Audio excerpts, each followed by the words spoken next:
ध्यानाभ्यास के लिए कृपया अपने नेत्रों को बंद कर लीजिए।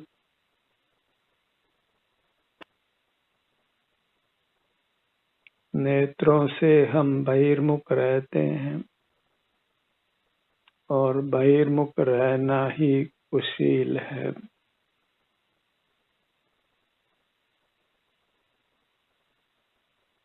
चिद विकार है, सर्व दुखों का मूल है।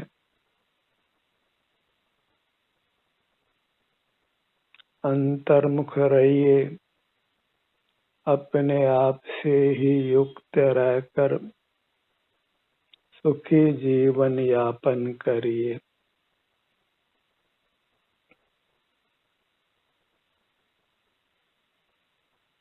बहिर्मुख जीव ठोकरें खाता है, बीमार पड़ता है,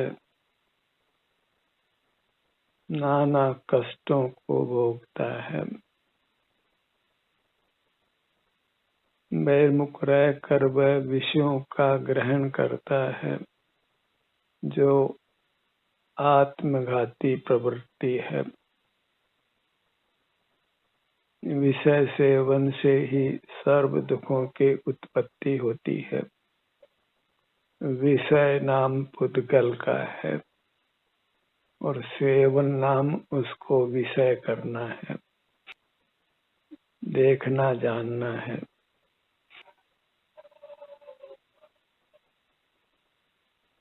मूर्त पदार्थों से विमुख रहिए, यही सर्व दुखों की खान है।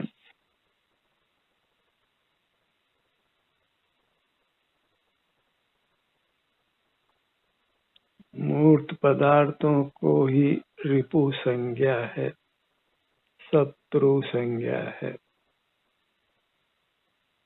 जीव के संसार परिभ्रमण के वे ही निमित्त हैं। उन्हीं का आश्रय कर जीव नाना दुखों को भोगता है। तुच्छ योनियों में जन्म लेता है और मरता है। मनुष्य तो अत्यंत दुर्लभता से कभी होता है और मनुष्य जन्म में भी अपने स्वभाव का भान नहीं होने से वह बहिर्मुख रहकर नाना दुखों को भोगता है।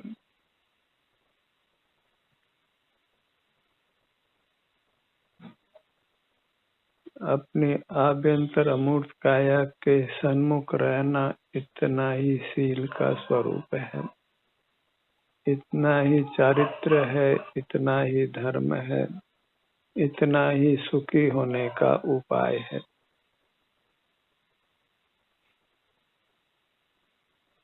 अपने पास आइए, अपने में निवास करिए, स्वस्थ रहिए, सुखी रहिए।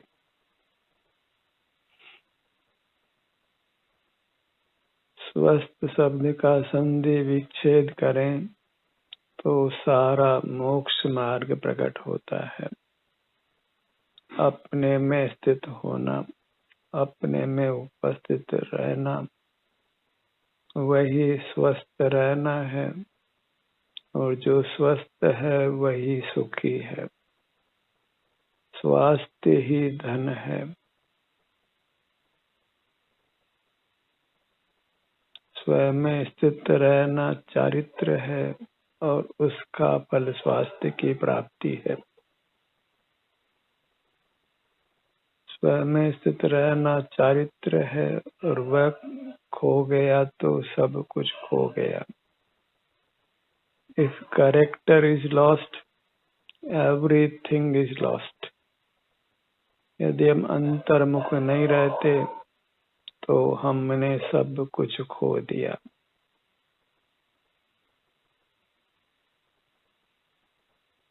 स्वास्थ्य भी नष्ट होता है और स्वास्थ्य नष्ट होता है अर्थात सुख ही नष्ट होता है।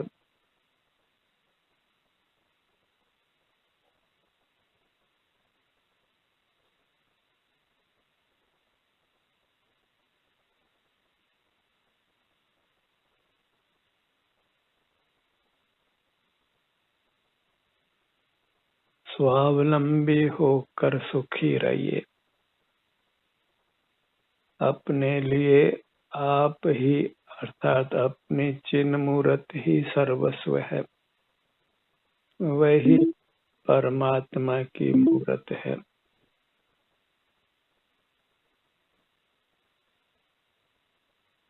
अपनी मूर्त को हमने कभी परमात्मा रूप से स्वीकार नहीं किया। हर धर्म ने भिन्न परमात्मा की ही कल्पना की है।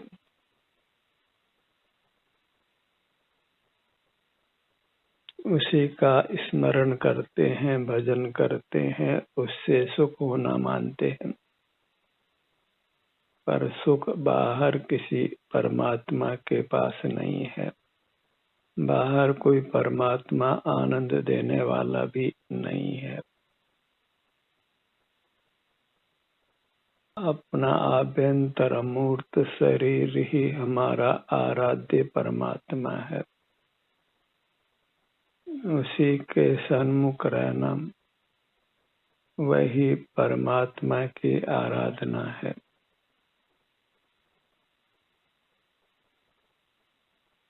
वही वास्तव में प्रतिज्ञा है, नियम है, भक्ति है। अपने सन्मुख रहना ही नियम से नियम है। से सब नियमाभास हैं। नियम से लगते हैं पर नियम नहीं है। बाह्य वस्तुओं का त्याग सा लगता है पर त्याग नहीं है। बाह्य वस्तुओं को ज्ञान में नहीं लेना वही वास्तव में त्याग है। त्यागाभासों से ही हम सुखी होना मानते हैं। त्याग का जीवन में लेश नहीं होने पर भी हम त्यागी नाम धराते हैं। इंद्रिय ज्ञान का त्याग ही वास्तविक त्याग है। उसी से जीवन में ब्रह्मचर्य फलता है। और ब्रह्मचर्य के समान कोई दूसरा धर्म नहीं है। ब्रह्म नाम आत्मा का है, अपने आभ्यंतर अमूर्त शरीर का है। चर्य अर्थात आचरण, अपने आभ्यंतर शरीर में ही विचरण करना वही योग निद्रा है, शवासन है, और वही ब्रह्मचर्य है, वही शील है, वही धर्म है। धर्म की इतनी ही व्याख्या है। इतना ही हमारा कर्तव्य है। इसी से हम कृतकृत्य होते हैं, सिद्ध परमात्मा होते हैं।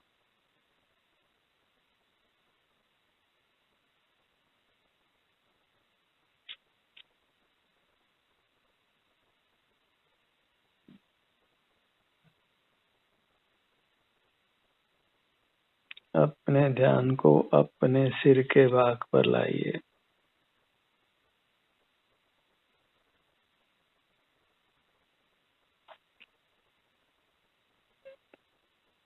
इसको उत्तमांग कहते हैं।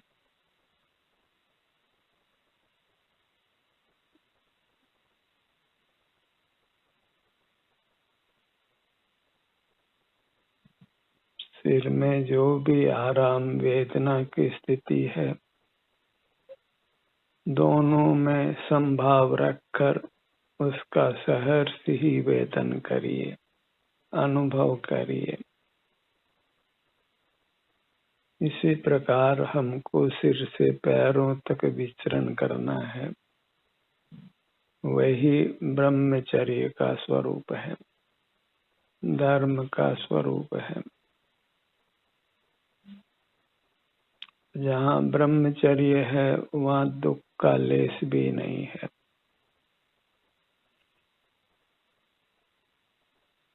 अपने ध्यान को अपने ललाट भाग पर लाइए।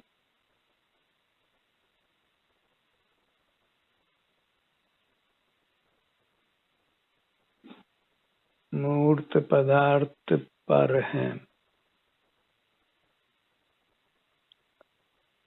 हमारे नहीं हैं, इसलिए उनको विषय करना वह अपराध की कोटि में आता है। और उसी से दंड स्वरूप मूर्त कर्म का बंधन होता है, जिसके उदय में हम नाना प्रकार के मूर्त शरीरों को ग्रहण करते हैं और मूर्त शरीर के संबंध से नाना दुखों को भोगते हैं।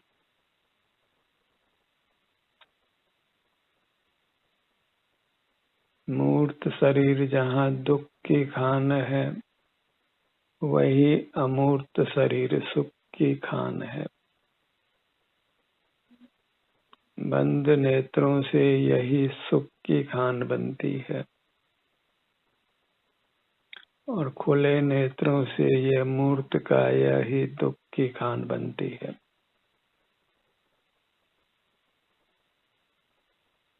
मूर्त पदार्थ दुख की खान जानिए, अर्थात दुख में निमित्त जानिए, और अपने अमूर्त काया सुख का उपादान है, सुख का कारण है, सुख स्वरूप है, अपरिमित सुख का सागर है।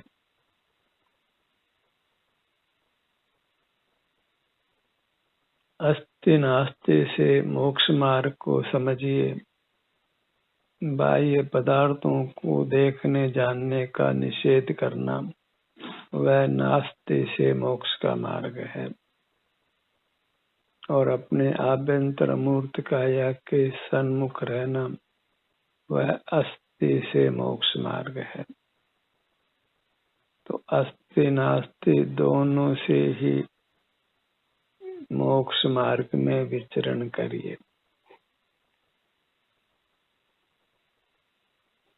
इन दोनों में भी इंद्रिय ज्ञान का त्याग करना प्रधान है, इंद्रिय जय करना प्रधान है,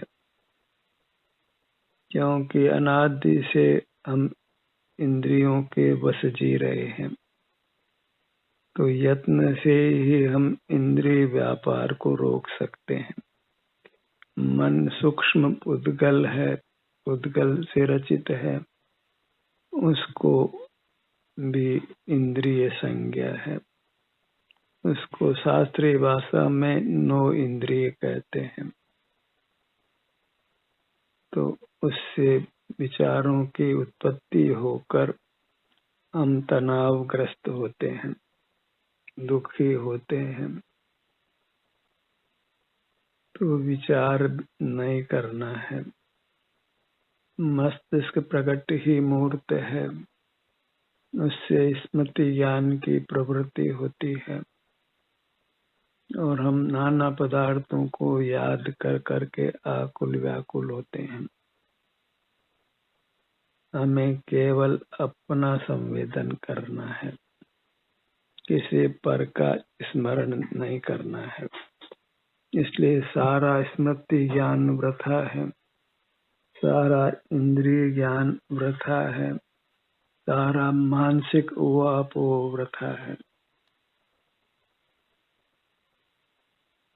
और सारा भौतिक जगत जो बाहर है वह सब वृथा है, क्योंकि किसी की भी सहाय से अतीन्द्रिय सुख नहीं पाया जा सकता है। अतीन्द्रिय सुख वह स्वाधीन है, क्योंकि स्वभाव पराधीन नहीं होता है।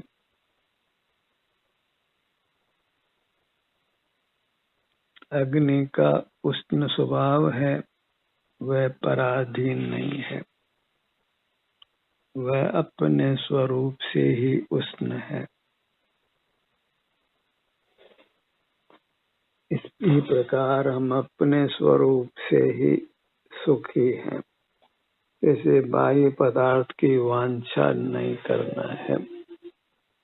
कदाचित बहिर्मुखता भी हो तो उसको बुरा जानिए, स्वभाव नहीं मानिए।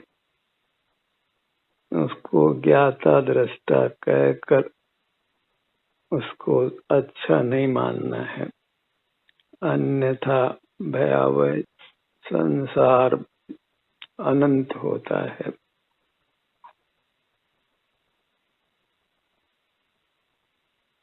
सकल ज्ञान की प्रवृत्ति मूर्त की सहाय से ही होती है।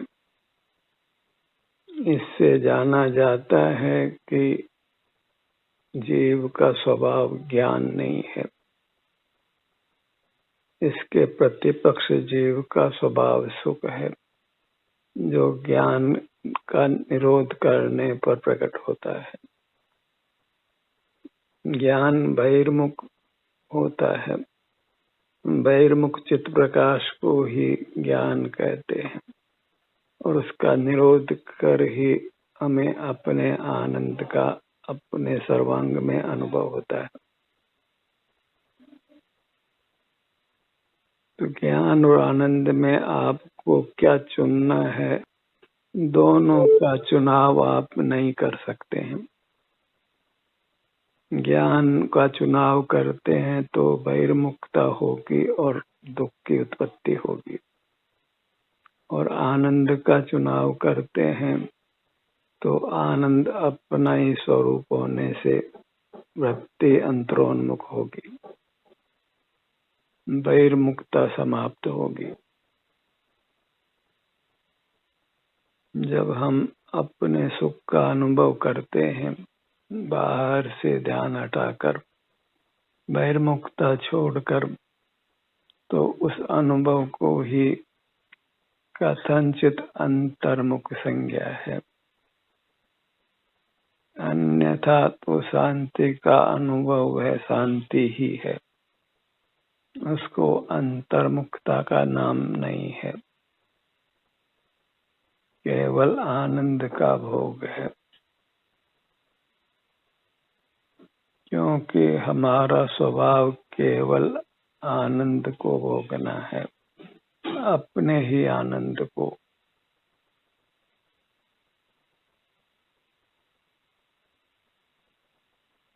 वह आनंद स्वयं ही भोगने में आता है, बहिर्मुखता को रोक देने पर।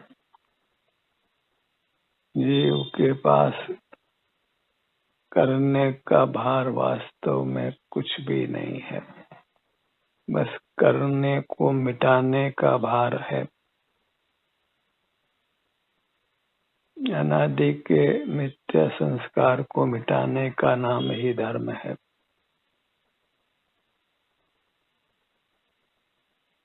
अपने ध्यान को अपने ललाट भाग पर फैलाइए।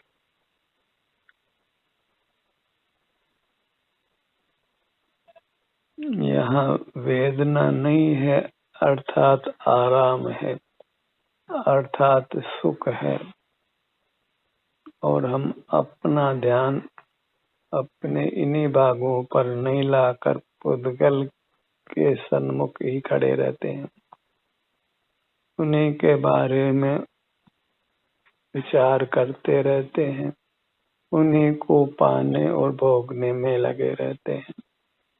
तो भला फिर अपना स्वरूप जो शांति का बना हुआ है, उसको हम कब भोग कर शांति पा सकते हैं?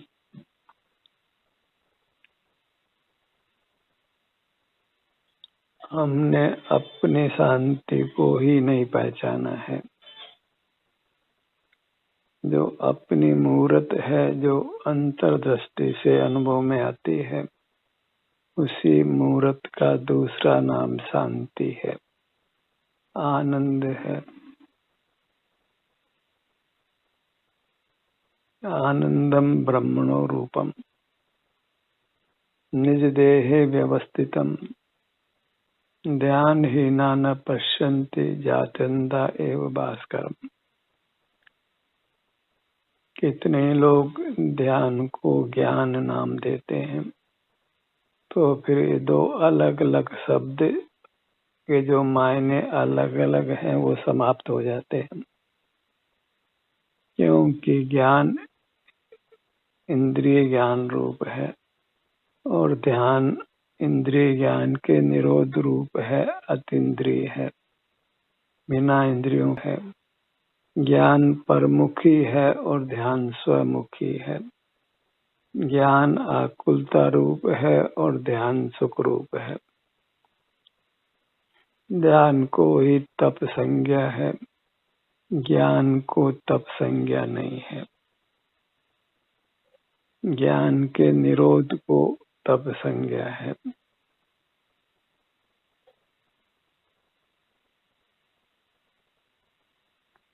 ज्ञान से बहुधा मद ही उत्पन्न होता है, अहंकार ही खड़ा होता है और ये उसे अपने अधर्म को ही पुष्ट करता है। सारे जगत में जितना भी उत्पात होता है वह ज्ञान की विकारी शक्ति से ही होता है।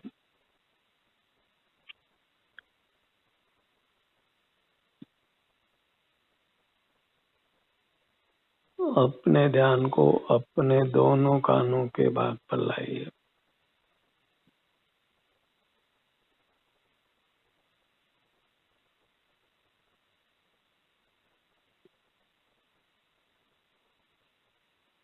और इस श्रद्धान के साथ लाना है कि यही धर्म है,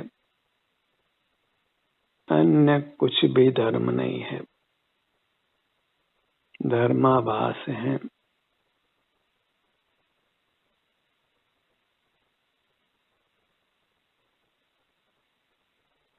बहिर्मुखता में ही जीव धर्म करने का प्रयत्न करता है और उस प्रयत्न को करते हुए ठगाता ही है, कुछ उत्तम सुख को नहीं पाता है।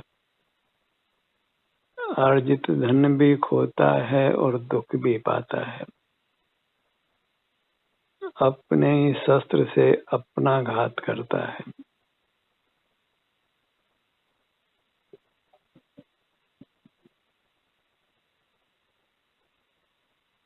अपने ध्यान को अपनी नासिका पर लाइए।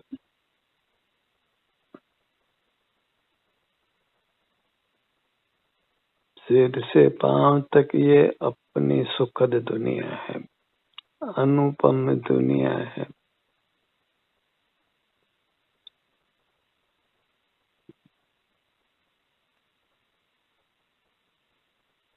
अपने सन्मुख होकर या बहिर्मुखता मिटाकर परमात्मा बन जाना है और ये अवसर बार बार नहीं मिलता है। बहुधा योनियां शूद्र हैं, कीड़ी मकोड़े मक्खी मच्छर क्या अपने सन्मुख हो सकते हैं।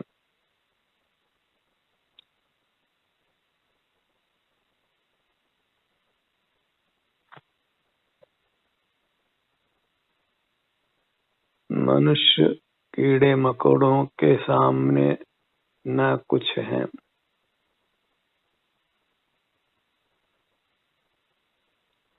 उनकी संख्या अति अल्प है।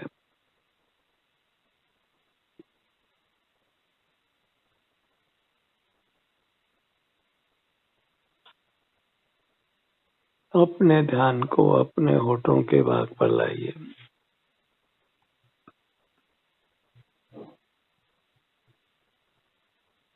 बहिर्मुख रहे सो रहे, अब बहिर्मुख नहीं रहना है, ऐसे ही सतत भावना करिए।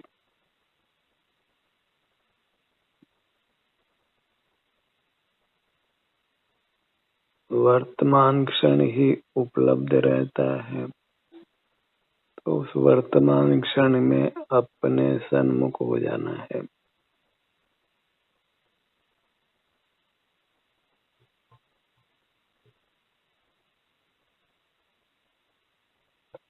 अपने ध्यान को मुख के भीतर दंत पंक्ति पर लाइए।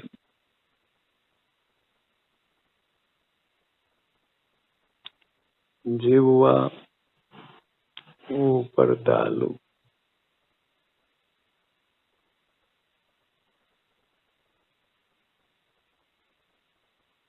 मुख के भीतर उपस्थित रहिए।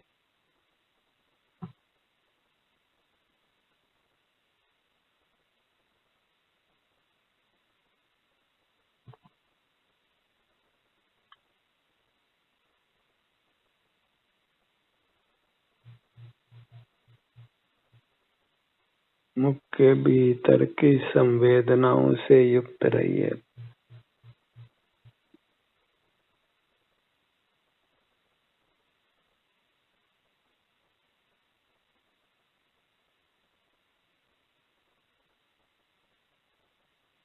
कंठ का भाग, ठुड्डी, पूरा मुखमंडल।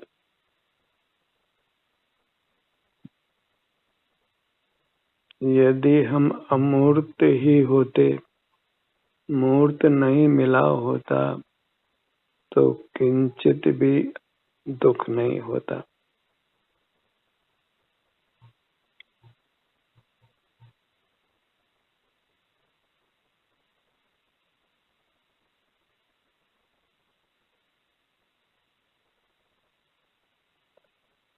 अब अंतर्मुख रहिए, सुख से रहिए।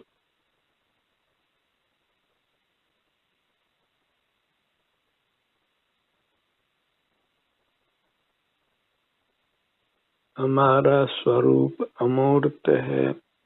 मूर्त को विषय करना हमको शोभा नहीं देता है।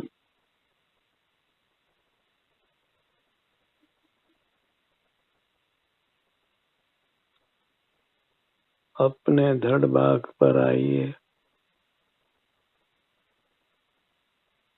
सुखी जीने के लिए एक अनुभव की कला को सीख लेना ही अत्यंत पर्याप्त है।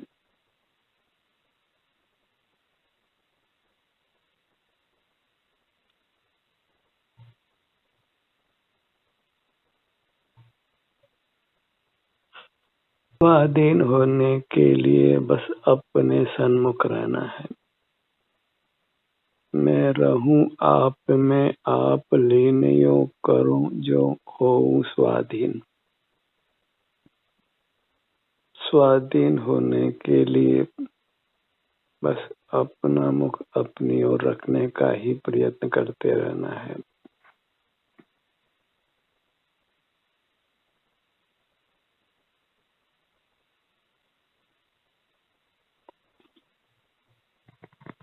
ध्यानाभ्यास का ये सत्र यही समाप्त होता है।